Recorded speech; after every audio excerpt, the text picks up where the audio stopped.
This is a special pleasure for me to be able to introduce Professor Attia, who is a member of our Department of Counseling and Human Development.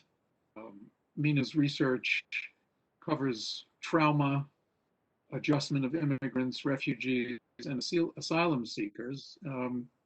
And he also does work on ethics and professional development in counseling, but I suspect that that has more general applicability.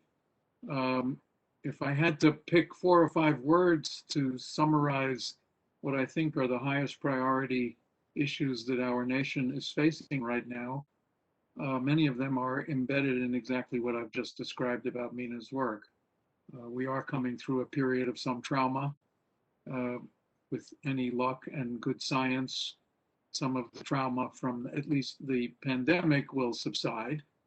But we have had the, shall we say, the reawakening of foundational problems in our society that have a lot to do with other forms of trauma, some of which have to do indeed with our attitude toward immigrants, refugees, and asylum seekers. And so I am just delighted that Mina is part of our GSEHD family, and today is going to be sharing with us some of his research having to do with trauma and adjustment in the LGBTQ plus asylum seeker community. It's really a great pleasure and honor, Mina, to have you doing this as part of our series. And thank you so much, Dean Foyer, for that introduction and for the opportunity to share some of my work with you and with everybody here today. All right. So today I'm going to be talking about my latest study, which explores the experiences of trauma and adjustment of members of the LGBTQ plus community who are asylum seekers. I want to start off by going through a little bit of my background and what got me to be interested in working with this population, researching this population. So I am a trained clinical mental health counselor before becoming a counselor educator. I'm also a board certified counselor. And during my time as a PhD student, I did a lot of research, a lot of work on immigrant issues, refugee issues. It was a bit after all of the hype of the refugee crisis that was going on. And so I became very interested in looking at this population. And through that work, I started to see that there were gaps both in literature as well as in practice of counseling and the way that we are dealing with this population and providing services that are multiculturally competent and fitting really for the experiences of individuals who are specifically asylum seeking and members of the LGBTQ community. One of the biggest things was not addressing the intersectionality that is a part of having both of these identities and looking at this group as a homogenous group. So I became continually interested, and as a faculty member, last year was my first year here, I decided that this was a population that I was going to hone in on. And I spent some of my time connecting with the local community here in Washington, D.C., with organizations that provide services for this population. I also have a personal connection to the population because I came here with my family as asylum seekers. I'm also part of the community, and so I have that connection. I was fortunate to have the support of my family and to have the privilege of having them around. But I also certainly wondered what it would be like if I was going through this all on my own. So for today's lecture, I'm going to start off with a study overview, and then I'll talk about the different findings, and we'll discuss some discussion and implications of this study. So as we're getting started, I want to differentiate the difference between asylum seeker versus refugee. So asylum in itself is a form of protection for folks who meet the definition of being a refugee and are already in the United States or are seeking admission at a port of entry. The the refugee definition itself is that if you're a refugee, you're an individual who's been persecuted or feared that you'll be persecuted on account of race, religion, nationality, or membership in a particular social group or political opinion. So asylees are essentially refugees. One of the main differences here is that a refugee comes with that status, with that legal status as a refugee, but an asylum seeker comes to the United States and seeks this at a port of entry or after entering into the United States. And there are different means that folks come to the United States, one of them being visas. For example, some of the participants I'll talk about today talk about their experiences being on student visas and then applying for asylum. With that status, being a refugee versus being an asylum seeker, you get access to services. So refugees, for example, have refugee resettlement centers and have I would say a bit more robust of a system to welcome individuals into the country, but asylum seekers don't have any access to that. They don't have access to healthcare because they are considered to be undocumented at that point. So a bit more about the background of the LGBTQ community globally. We know that there are countries where same-sex activity is punishable by death, same-sex relationships are criminalized, and transgender individuals are brutally murdered. Here in the United States, we recognize that LGBTQ identity as well as HIV status are grounds for asylum.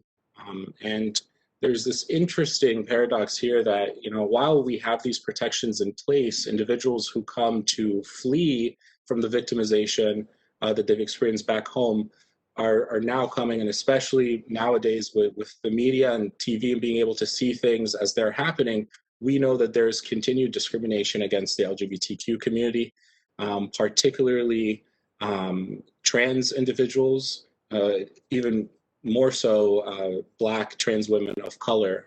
We are seeing them dying on the TV news day in and day out. As part of the asylum seeking process, these individuals have to prove that they've suffered some sort of past persecution at home, or that they have a well-founded fear of persecution. And this is a general process that all asylum seekers have to go through. And this process in itself can be very re-traumatizing. Having to open up and share your story about these things, it will relive the trauma for that person. LGBTQ asylum seekers specifically have to prove that their discrimination was based on their gender identity or sexual orientation. So these folks have had experiences in their home countries where they were hiding that part of them, were trying to go under the radar to not be discriminated against and victimized. And now, as soon as they come to this country, they have to convince decision makers that they are in fact LGBTQ, and their identity is now having to be put on display. During the process of asylum seeking for this population, they typically are detained 2 times as long as their counterparts, and they are 97 times more likely to experience sexual victimization during that detainment. And we know that folks who are seeking asylum are expecting that they're going to come to a place where their lives are going to improve, their mental health is going to improve, and then as they go through this process, they're living this re-victimization. A lot of these folks have had experiences of sexual victimization being preyed on prior to coming to the United States. And so this is certainly something that's traumatic and re-traumatizing for these individuals. LGBTQ asylum seekers also experience feelings of isolation and alienation during this process. Typically, folks who are not part of this community and are seeking asylum have the support of their family and friends or other members of their persecuted community, so that when they immigrate here, they can connect with that community and easily have support there. But asylum seekers who are LGBT are often alone during the migration process, and it is a result of their LGBTQ identity.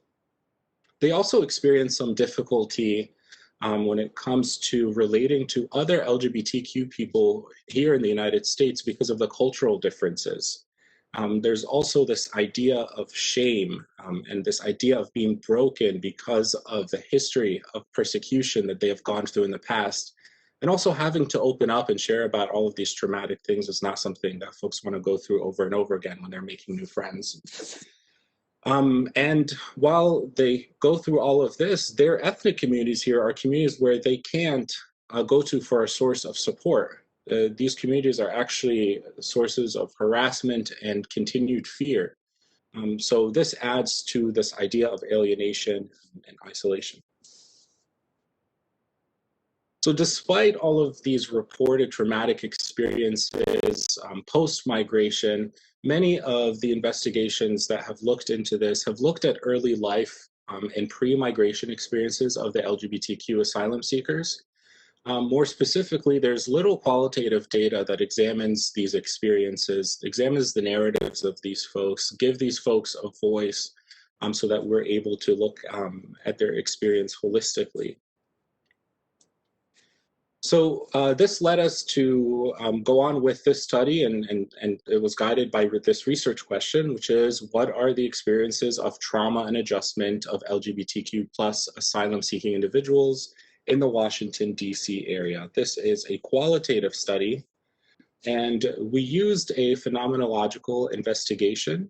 With phenomenology, we can get an in-depth understanding of the lived experiences of folks, and pure phenomenology has the assumption that there is an essence in the shared experience. And so this is something that we kept in mind as we're going through the study, as well as later on when we're going through coding and data analysis. We utilized a purposive sampling. So like I said previously, I spent some time during my first year as faculty here connecting with the local community organizations and centers that provide services to this population.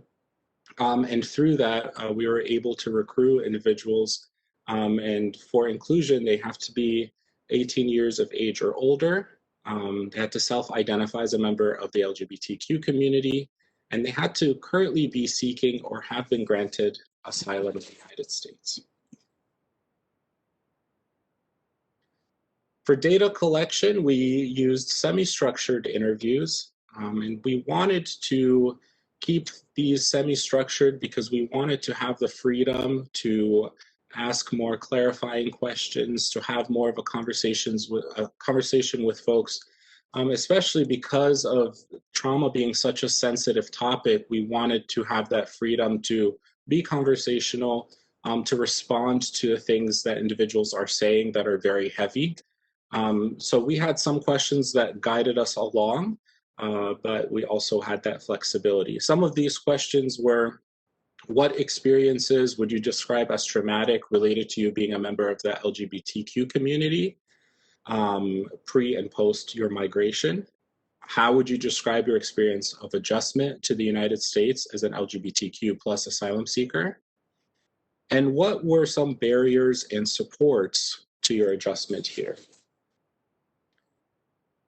Because this is a qualitative study, we wanted to ensure trustworthiness of our data. And so one of the things that we engaged in was reflexivity and bracketing. And we did that by a variety of ways.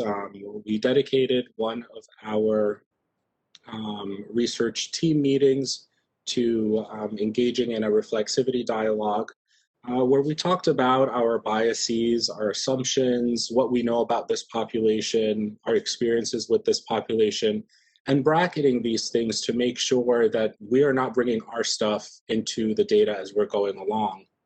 And we also engaged in a reflexivity journal where we continued this process, just reflecting on our own experiences, reflecting on our discussions together as a team.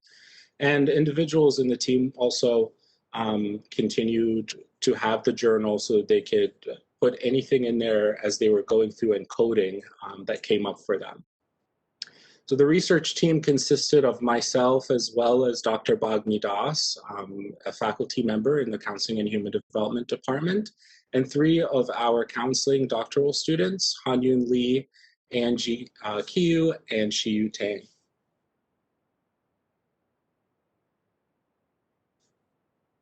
For our data analysis, we used in vivo coding as well as axial coding. So with in vivo, we used the participants' own words verbatim to examine their experiences. And this was really a way for us to honor those experiences. And then we went in after completing the first cycle of coding and did axial coding, where we created themes and categories by grouping things together, sorting and reducing the number of codes down to generate the findings of the study. We had 8 participants for the study. The sexual orientation reported, all 8 reported identifying as homosexual. As far as gender identity, 3 identified as male, 4 identified as female, and 1 identified as non-binary. 2 individuals were from Nigeria, 1 was from Tunisia and Egypt, 1 was from Yemen, 1 was from Indonesia, 1 was from Belarus, and 1 individual did not disclose. As far as race, 1 individual identified as Asian, 1 identified as Hispanic, 2 identified as Black, and 4 identified as Caucasian. The length of time in the US ranged between 2.5 months to 13 years. So we have folks here who have a big range of experiences of being in the United States.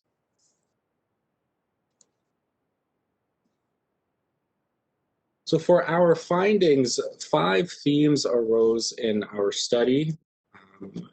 These themes are pre-migration trauma, post-migration trauma, mental and behavioral health impacts of trauma, isolation and fear, and survival and resilience. And we had several sub-themes arise in the first 3 themes, and I'll share those with you as we continue. So for our first theme here, pre-migration trauma, the first sub-theme is violence inflicted upon the person. Our participants talked about experiencing physical violence, sexual violence, and verbal violence. At least one of these things, if not all 3. One participant shared, the traumatic experience was discovering my sexuality and it being used against me to take money, being pushed around, being retained within a small space for longer than usual time against my will, not being able to go out, brought up being indoors because I'm scared of what I'll meet outside, not being able to meet friends because I'm also scared about their own safety, and experiencing physical trauma, verbal abuse, verbal threatening, emotional trauma, family disowning. We have so much, they're all traumatic. This participant spoke about their experience moving here from Nigeria and the extensive traumatic experiences that they had endured prior to coming here. Another participant added, when I was 7 years old, I was raped by my neighbor, and then I didn't tell my family about it, but it keeps repeating. The neighbor showing his genitals and stuff. So I told my mom, this person showing his genitals to me, and then my mom was just like, stay away from this person. This person is speaking to being victimized and being preyed on as it relates to being a member of the LGBTQ community. We had other participants also speak. Several of the female participants spoke about being preyed on if folks suspected that they were lesbians, and men forcing them to do sexual things or using derogatory terms to tell them, well, this is how you should be, or this is how I'm going to make you a woman. The second sub-theme here is non-affirming cultural messages. So individuals spoke a lot about anti-LGBTQ laws and how these were very traumatic for them, living through countries and societies where honor killings are something that happens, coming from homophobic families in a society, and how all of these things invalidated their identity and forced them to hide their identity and to not live freely. One participant shared, honor crimes were a big deal in Yemen and still a big deal. So if that was a space of a woman who have a relationship with men secretly, we are facing death. I could not even imagine what it would be as a gay to be discovered.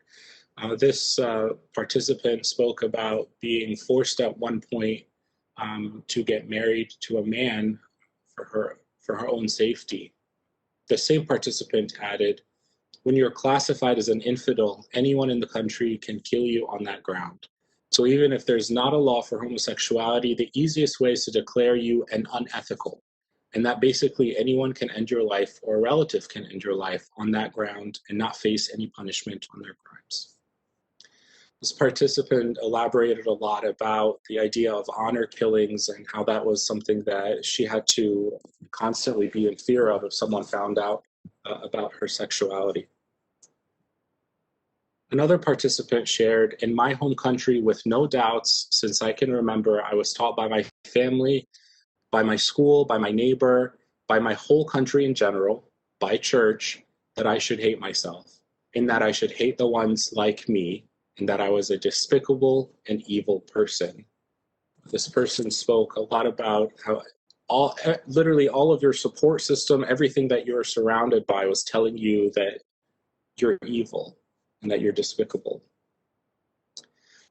The second theme here is post-migration trauma. And the first sub-theme is complexities of the asylum process. All of our participants spoke about how this process was lengthy, that they had no access to healthcare, had financial barriers, unemployment, experiences of being extorted, as well as homelessness. One participant shared, the system is so traumatic, and they're talking here about the system of applying for asylum.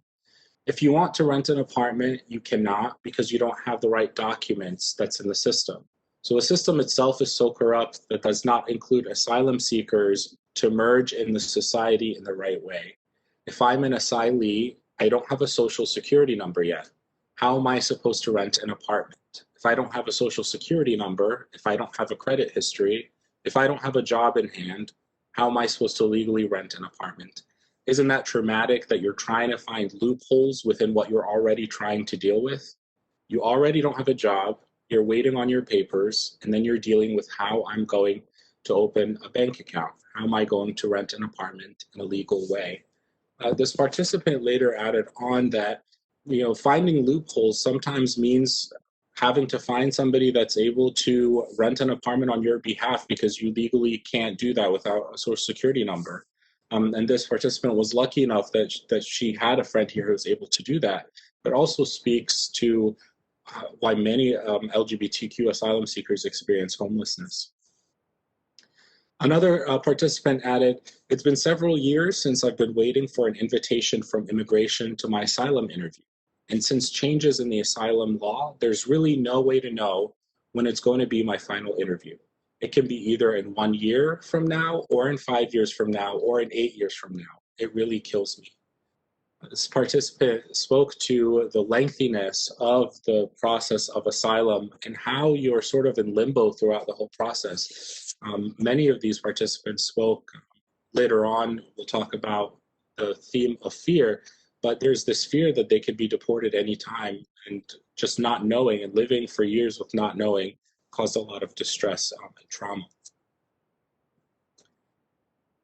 The second post-migration trauma sub-theme is barriers towards adjustment. And these are all barriers that participants attributed to being traumatic to their adjustment experiences. These include having a lack of social cultural capital, language barriers, and lastly, political and geographical environment as a barrier. One participant shared, it kills me in so many ways reading the news related to immigration, since every single day the policies about asylum are getting harsher in this administration. The standard for granted asylum just goes up to the roof, with the actual intention being to refuse asylum to as many persons as possible and to start deportation as fast as possible. All of these interviews were conducted prior to the 2020 election, and this person is speaking to the current administration's views on asylum and their own experiences of reading things in the news and how the rhetoric towards immigrants and asylum seekers was a source of distress and a barrier towards their adjustment. Another participant shared, the things we need to do is how to make the life of an asylum seeker easier, especially those with really traumatic experience. And then they come here and we're re-traumatized again and again for different reasons, even for lack of resources, just like I was. It's different if you come to New York or DC. I mean, there are supports here, but for many other states, there's virtually no kind of support. This person spoke a bit about when they first came to the United States, they didn't come to the DC area. They spoke about moving to different places. I believe it was Ohio and West Virginia, and realizing that those places had no supports for them. And in addition to that, they also spoke about discrimination towards both of their identities as an LGBTQ person, as well as an immigrant. So the political, as well as the geographical climate of the places that these individuals are relocating also had an impact on their adjustment experiences.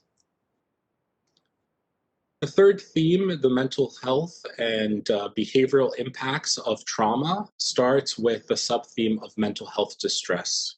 All of our participants described having post-traumatic stress disorder, depression, anxiety, and/or suicidal ideation.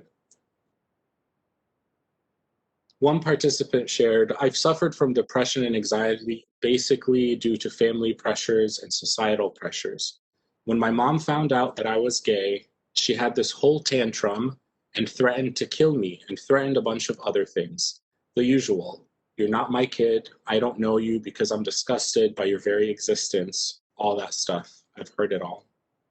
So this participant spoke a lot about how all of these experiences have led to him having mental health distress and later on having issues with suicidal ideation as well. Another participant shared, very often I have these recurrent nightmares about being back in my home country and finding myself in my home country. And it's really traumatic because in these nightmares, I'm like, how is it that I ended up back here? It is so, so overwhelming. And then I wake up from this nightmare thinking that it was true. These nightmares are typical symptoms of post-traumatic stress disorder. And many of our participants in this study shared that they've had nightmares, and all of them were related to being back in their home countries. The second sub-theme here is self-medicating behavior. Several of our participants mentioned utilizing self-harm and substance abuse as a way to self-medicate because of the symptoms that they were experiencing from the mental health distress. One participant shared, I had a drinking issue and not knowing, also another issue, not knowing alcohol's nature as a substance for addiction, because again, my home country is a dry country, so I was not aware of the impact of alcohol back then. And the traumatic part is it escalated from me being just a student and applying for funds to being in rehab, where they also introduced me to AA. AA is all about the powerlessness and the religious context of the higher power. All of that for me, all of that was for me very triggering and very scary. So this person, she had spoken about experiencing trauma prior to moving to the United States, experiences of trauma post moving to the United States, having some mental health distress, and as a result, going to self-medicate and utilizing substances to do the best that she can to move forward in life. And after all of these things, the service that she received, which is going to AA, was something that was triggering and re-traumatizing for her. So this is something that really speaks to the needs of providing competent services to these individuals and utilizing an intersectional lens when we're working with them. Another person shared, I started experiencing all of these horrible anxiety and depression and other panic attacks, and I didn't know what it was. It's years later that I was diagnosed with post-traumatic stress disorder. I did not have health insurance. I couldn't afford a psychiatrist with tremendous money. So I tried to self-medicate. My medication was alcohol. So eventually it turned out to be a problem with alcohol abuse. Um, Many of the participants, if not all, spoke about having no access to healthcare as an asylum seeker. And so we're seeing the results of not having any access to healthcare, and individuals who are experiencing mental health distress are having to self-medicate, and these issues are becoming much bigger issues. The fourth theme is isolation and fear, and participants spoke about this constant state of fear and isolation. The essence here is just there's this constant fear, constant isolation at all times. These are individuals who had their families cut off, either their family cut them off or they had to cut off their family because they were continuing to be abusive. They have a constant fear of being re-traumatized because if anyone has been traumatized, they know that that is just a horrible feeling and no one wants to be re-traumatized. So they're living in this fear and this anxiety. And there's also the constant fear of being deported. One participant shared, I'm excited about becoming a citizen and being able to travel again, but I'm so not looking forward to go to the Middle East to visit my family because then they can lock me up or they can prevent me from traveling back or whatever is going to happen. I don't know. Or one day I'll wake up and find myself married to some man.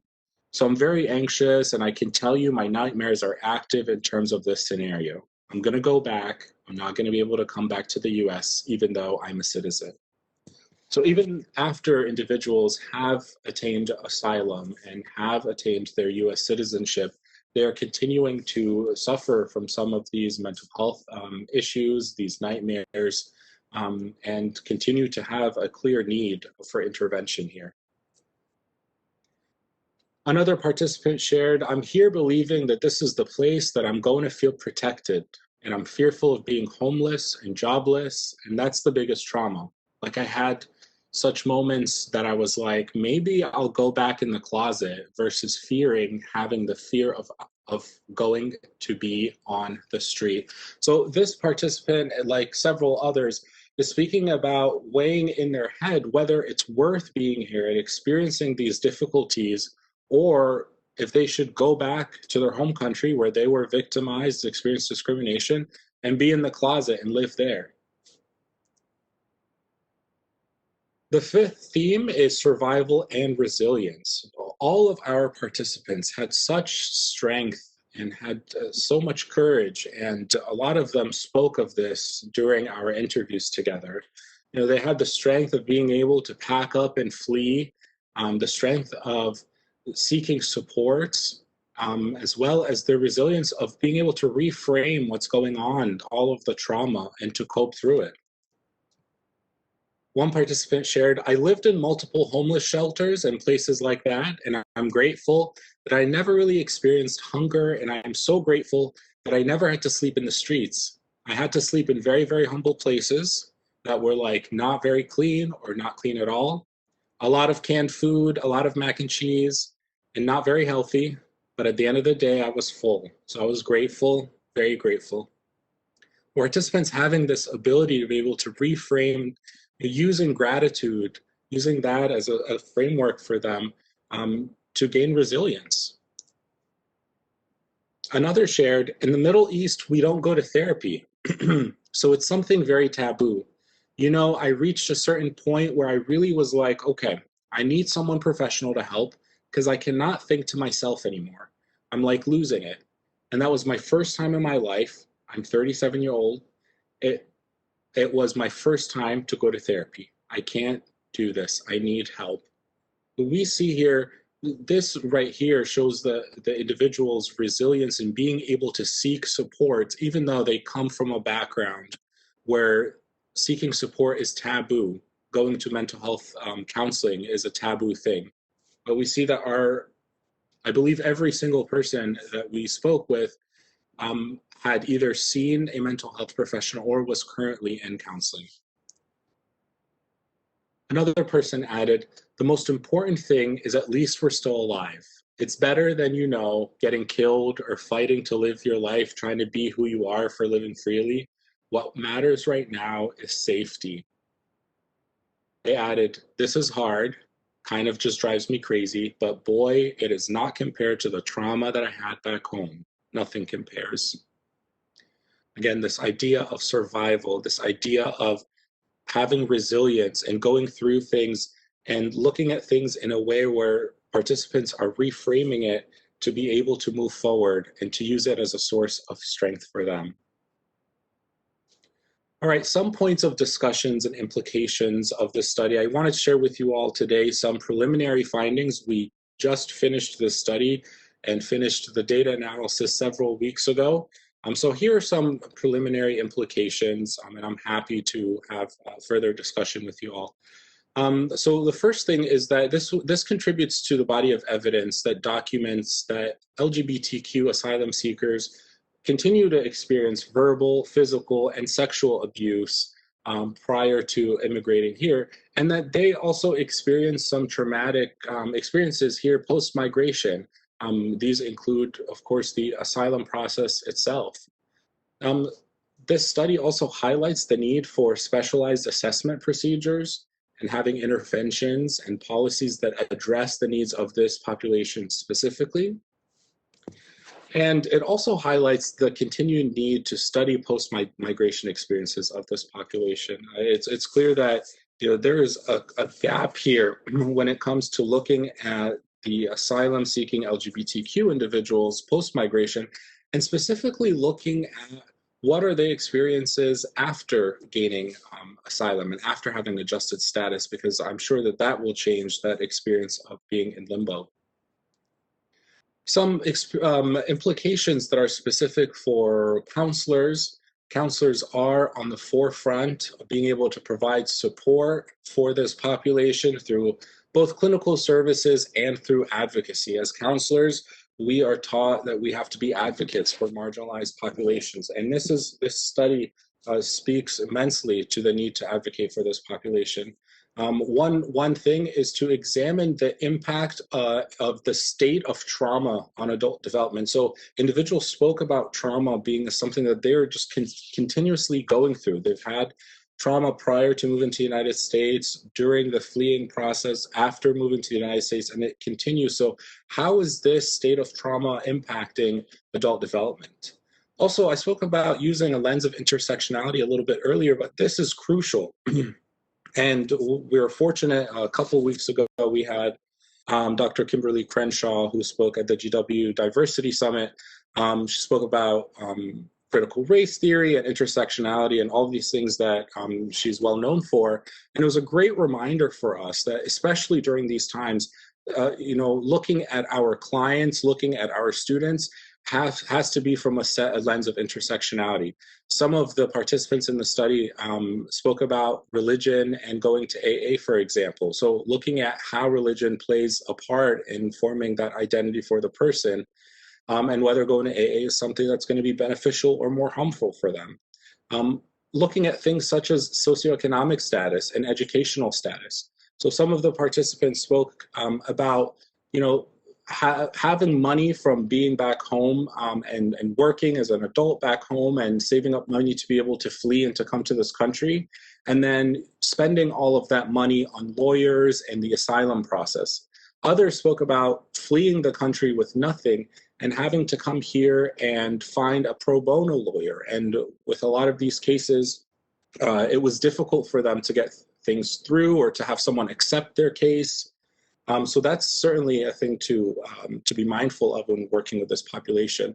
Another thing is racism, and recognizing racism as part of the intersectional identities of these folks. So one of the participants from Nigeria spoke about experiencing racism here for the very first time in his life. He is someone who identifies as Black, and he said that racism is just something that you don't go through in Nigeria. So coming here, and on top of being a member of the LGBTQ community, being an asylum seeker and an immigrant, recognizing that this person is based on being Black was also experiencing another level of discrimination.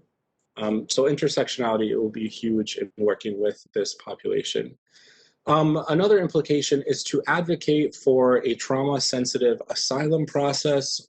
You know, all of our participants spoke about how the process itself was re-traumatizing for them. I see a lot of opportunities here for multidisciplinary collaborations. I see opportunities here with connecting with asylum offices, having asylum officers attend training, finding opportunities to provide trauma-informed training to these individuals, as well as connecting with folks from social work as well as law on creating some future multidisciplinary collaborations.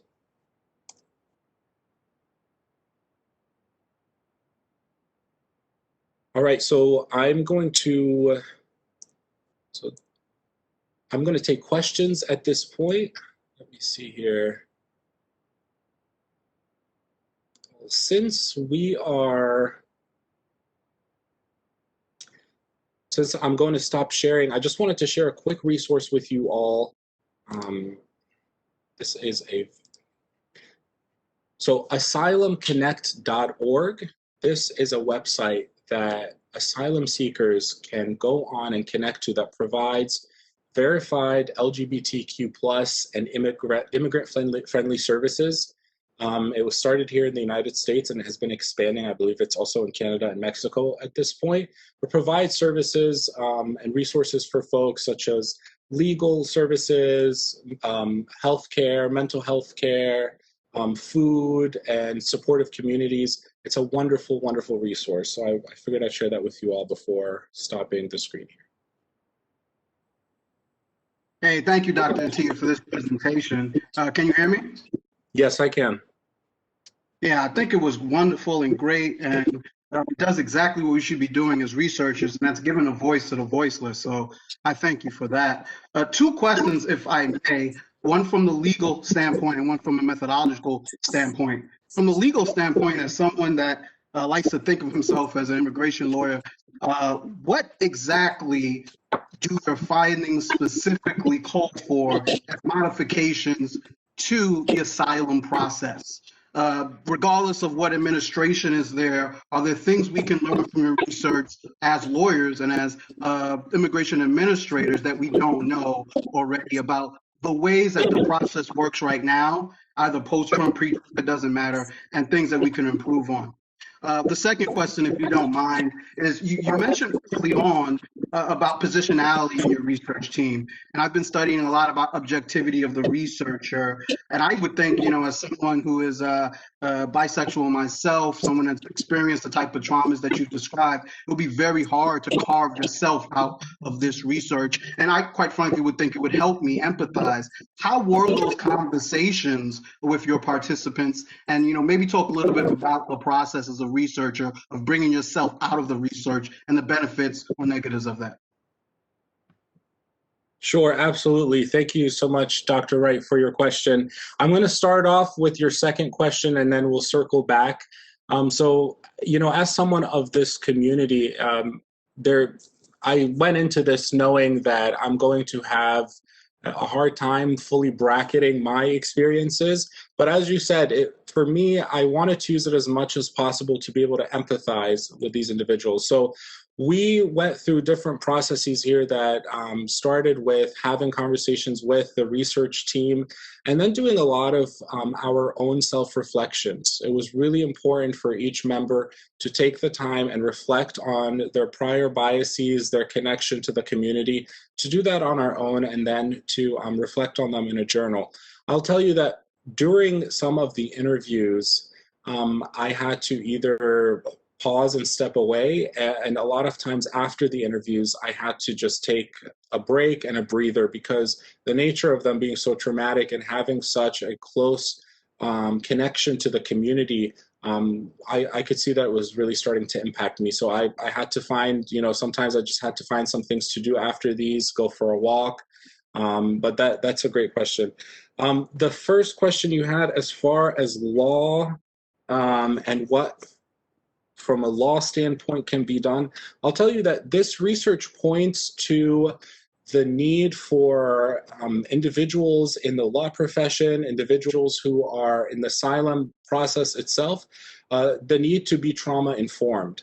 I think that there needs to be trainings for individuals who are specifically working with this population on things such as how to talk about trauma, right? What are some appropriate ways of opening things up? Because we don't want to open up a can of worms and then find that we can't, maintain. So I would say that having some sort of trauma-informed training would be extremely beneficial. Dr. Attia, there's a comment in the Q&A and a question. The comment is incredibly powerful and helpful to hear the actual voices of your participants. Thank you. And the question is, how did you go about not re-traumatizing with your methodology? That's excellent. The first part of the question was, I'm sorry, can you repeat that first part again? Sure. The first one is actually a comment thanking you for the work and saying it was incredibly powerful and helpful to hear the voices of your participants. And then, of course, the question is, how did you go about not re-traumatizing with your methodology? That's an excellent question. And actually, one of the things that the IRB had for us when we submitted the study, as well as the site where we recruited participants, is how are you going to make sure that you're not doing this exact thing, that you're not re-traumatizing people? So we had several things in place for that. One of them being that every team member is either a counselor or is being supervised by a counselor. I mean, it was me, Dr. Das, who's also a therapist, and 3 of our counseling doc students. So we wanted to assure these folks that we are people who are trained in working with trauma. And besides that, I also had a list of resources for folks where they can get counseling. If that was something that happened, that they would be able to do that. And that was something that was asked by the site as well to make sure that we had that. Thank you. Dr. Freund has a question. I'm unmuting her now. Hi, Mia. Thank you so much. Can you hear me? Yes. Yes, good. Thank you so much. This was a wonderful presentation and made me think while you were talking about a brief interview I saw of Congresswoman Donna Shalala trying to describe the loss that she experienced in her re-election campaign a couple of weeks ago in the Miami district. And she did it by describing the diversity of the population in the district of Latino, Latinx, many, many, many labels, which clearly she hadn't owned in the 2 years that she'd been in Congress and in the campaign prior. And as you were talking, I was thinking about the diversity of the populations that you've encountered in this small, important qualitative study. And I wonder, while you were speaking, what can we do in our roles here in the higher ed institution across the School of Ed that would help prioritize the kind of teaching and learning that all of our students need in order to be interactive with the communities that they're employed in currently or go out and work with their new after they complete their degrees with us. I wonder if you could just reflect on 1 or 2 priorities that would be important to the school and 1 or 2 priorities that you're going to take on as a result of this good work, perhaps with your team. Thank you. Absolutely. So I'll start off with priorities for the school. As educators, what are some things that we need to do? I think it's very important for us to take on multicultural competence as something that we value and is very important for us. I know that Dean Foyer has been doing some tremendous things with putting this something on the forefront, especially after everything that's been going on in this country and creating diversity positions. So I think that one thing we need to do is to incorporate multiculturalism into our curriculums, into all of our classes, and to not make it that our students attend one multiculturalism class, but to really have this infusion in our syllabi, in our curriculum, in all we do, because it's important. And like you said, we're living in a world, we're living in a United States right now that is more diverse than ever. And it's going to continue being that way. And so we need to respond to that. The second thing I would say is for us to focus on hiring individuals from diverse backgrounds. That serves many purposes. One, when students are seeing that there are people like them who are teaching, who are in positions as professors or higher ed administrators, et cetera, then they can see in themselves that this is something that I could do, and that there's someone here who represents me. There's someone here who may think the same way that I do. This may be a safer space for me if I'm finding someone like that. So I think that that's another thing that we could do within our kind of educator role. As far as what we are going to do with the study, my plan is to, well, first off, we have to reach out to the participant. These are some preliminary findings. So we're going to reach out to do another trustworthiness check, which is to share these findings with the participants. And actually we have our follow-ups coming up. We should be scheduling those soon. And that's the first thing that we're going to do. And the second thing is to continue being connected to the community. I'm very fortunate to have made these connections here. And I would like to see, myself and my research team creating some trauma-informed training that we can provide to folks who are working with this population. And, if I'm going to dream big, I'd like to be able to provide services, to provide access to services to individuals through these organizations. Yeah, so I would say that these would be the two things on my mind right now, but other things will of course come up. Dr. Attia, we have a follow-up question to the first question, which is, did you see the need to have translators? And were there any challenges there? And when you're done with that, Chris Dietrich has her hand up, and I'll unmute her when you've responded. Thank you. So actually, we did not need translators for this study. Everybody spoke English well enough that we're able to have the study. Even though I don't know if I had that as part of my inclusion criteria slide, but all of our participants spoke English, so we did not need to use that. And I see that there is another question up here by Sarah Ray about our plans to sharing the findings. And as I said, we're going to be reaching out to our participants to share these preliminary findings before we publish anything, just to make sure that we're getting that additional level of member checking. Okay, I've unmuted Chris. Please go ahead. Thank you, Meg. Hi, Mina. Again, my name is Chris Dietrich, and we haven't met yet, but I hope to change that at the first GSEHD mixer this summer. I came to Washington in 1975, which means I was here in the advent of the AIDS crisis, which means I was here during the repression of the Reagan administration, which means I was here when all of our support organizations were built. Whitman Walker Clinic, we did phone banks, HRC, early members. We were able to find each other through pride events,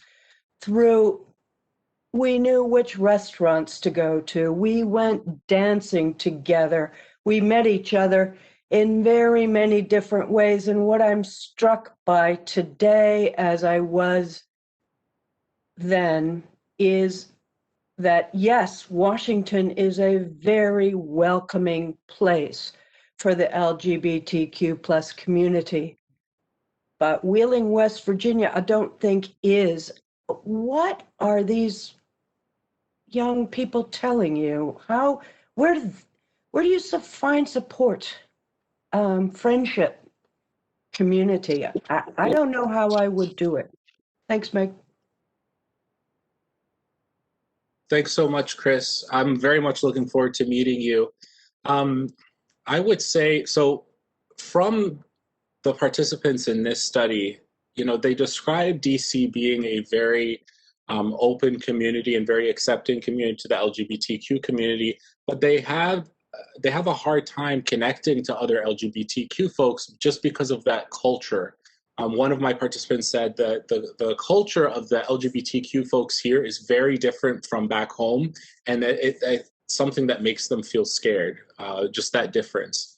But the number one support that every single person mentioned is the organizations that provide LGBTQ services here. Specifically, there are organizations that provide services to asylum seekers who are LGBT, and that became the number one support for many of these folks. And from that, they started to branch out and they started to meet people to feel a little bit more safe, because, like I was saying earlier, most participants did not want to be in close contact with folks from their private or their previous communities where they were victimized.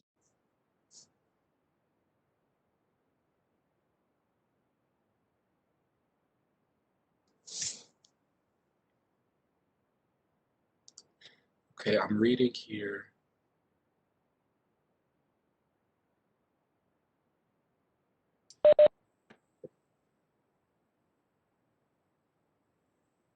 I don't see any other questions in the Q&A or any hands raised.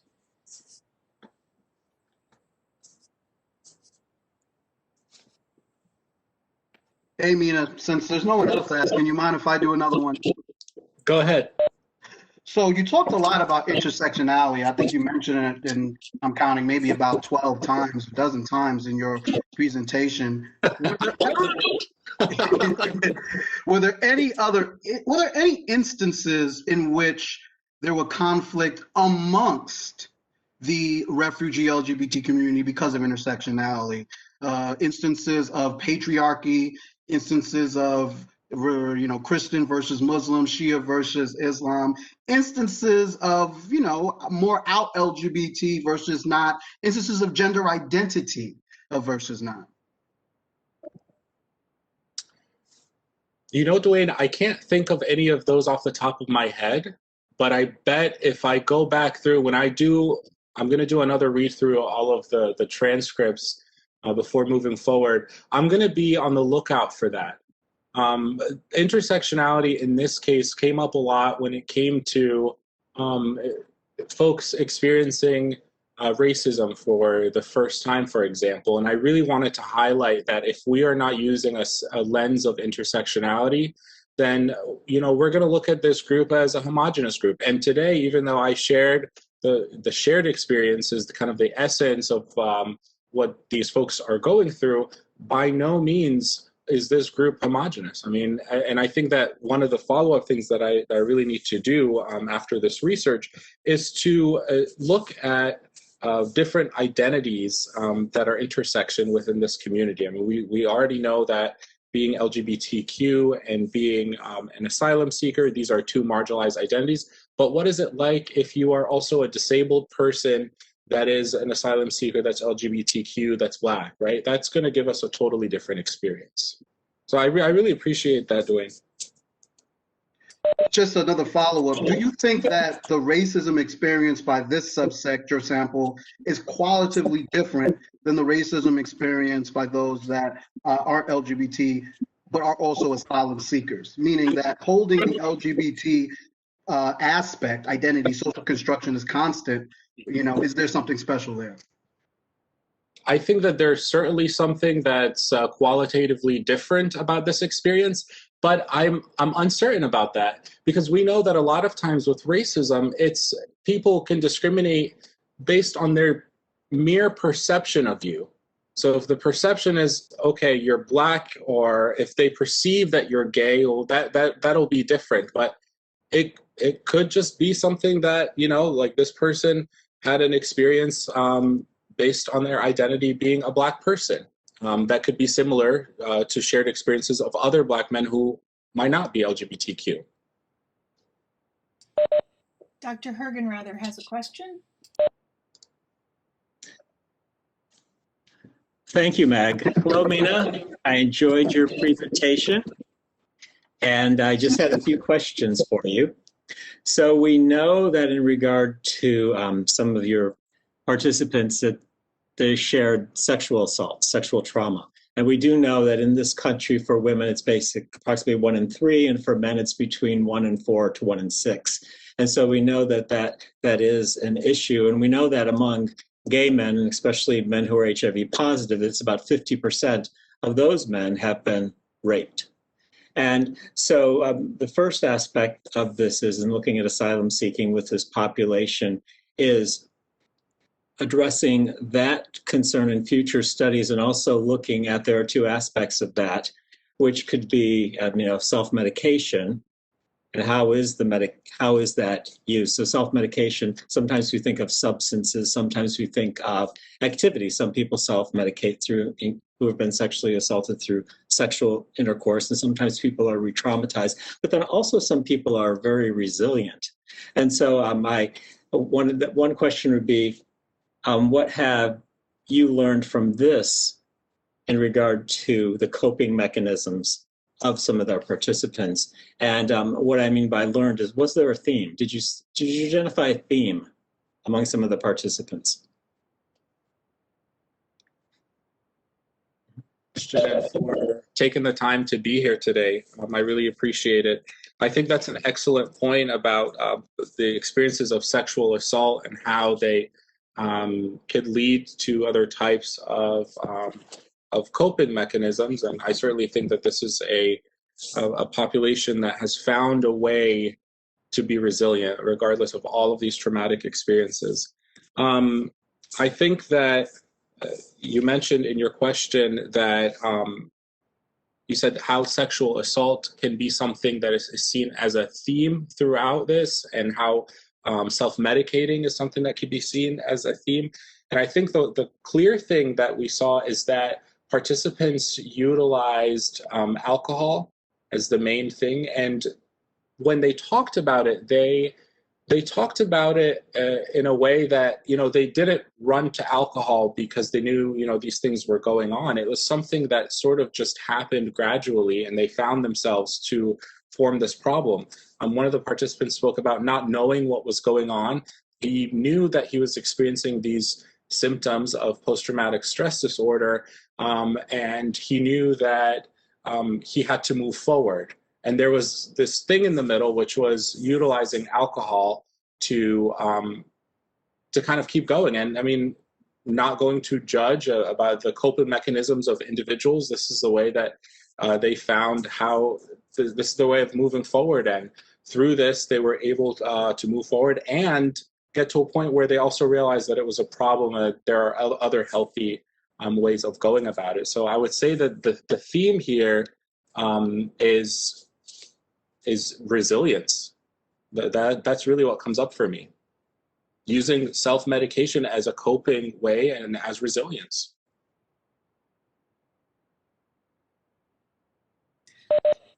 I see one more question in the Q&A, and that is, do you have specific ways to incorporate multiculturalism into our curriculum?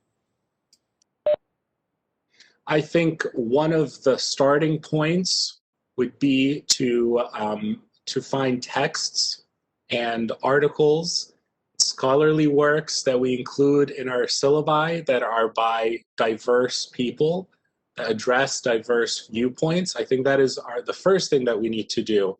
And then from there, in making sure that the idea of multiculturalism is something that we talk about throughout our classes. And when something happens in the world, this is something that we address. But I'll go back to saying the first thing is making sure that the way that we are constructing our syllabi, that contract that we have with our students, really says a lot about us and about the class that they're going to take. And if we make sure that we are adding in their texts and scholarly work by diverse authors, that's a great starting point.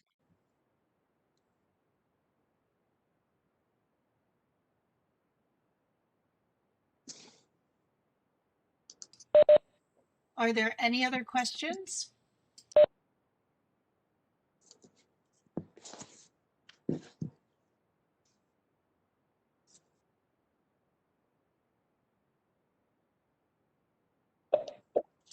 Dr. Bergenrather, please go ahead. Thank you. Mina, I had one final question. We talked about the intersections of identities. And so one thing that I have found in my research on masculinity with men who have sex with men and looking at HIV risk behavior is sometimes there's a perception of masculinity and how behaviors should be perceived and how one should present oneself. And sometimes this doesn't necessarily align with, say, being gay or being within the community you addressed. And the research also suggests the same for a perception of femininity. When you were working with your population, was there any expressed conflict? And could you share that with us? Absolutely. Absolutely. So for the second theme, I believe it's the second one of our study, the non-affirming messages, a lot of our participants actually spoke about how they presented and the way that they presented being a source of discrimination by other people in the community. So there was one female who spoke about not wanting to wear makeup and not wanting to have long hair, and how men in her community would say derogatory things to her just based on the way that she was displaying her femininity. And this person, I mean, their gender, this person identifies as a female. And so it speaks to the idea, again, of this intersectionality. You can, the idea of the way that you display your sexual expression is totally different from sexual identity. And so this was a common thing that came up in a lot of the interviews. Other participants who were men spoke about not being man enough, and this causing them to actually be physically harmed and having people either beat them or slap them. One participant spoke about being thrown down a hill, I believe, just some really traumatic stuff just based on the way that they displayed their gender expression. Thank you. And I think something to look at is the most recent issue of Vogue magazine and the cover. If you're familiar with what I'm talking about. I will definitely be on the lookout for that. The singer who was, the singer who posed in women's clothing and how that was pulled. I do know what you're talking about. I think it was Harry Styles. Yes, right? It was. Yes. It just suggests about the cultural norms. Absolutely. Absolutely. Oh, yes. I do remember all the backlash to that. Thank you.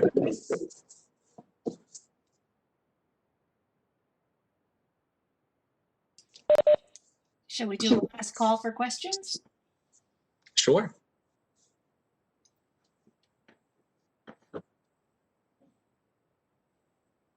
Okay. I don't see any hands raised, and I don't see any more questions in the queue. So on behalf of the Dean and the school, thank you, Dr. Attia. That was wonderful, and we're very appreciative of your time. And thank you. And thank you to everybody for attending. Thank you so much, Meg. And thank you to everybody who made the time to attend today.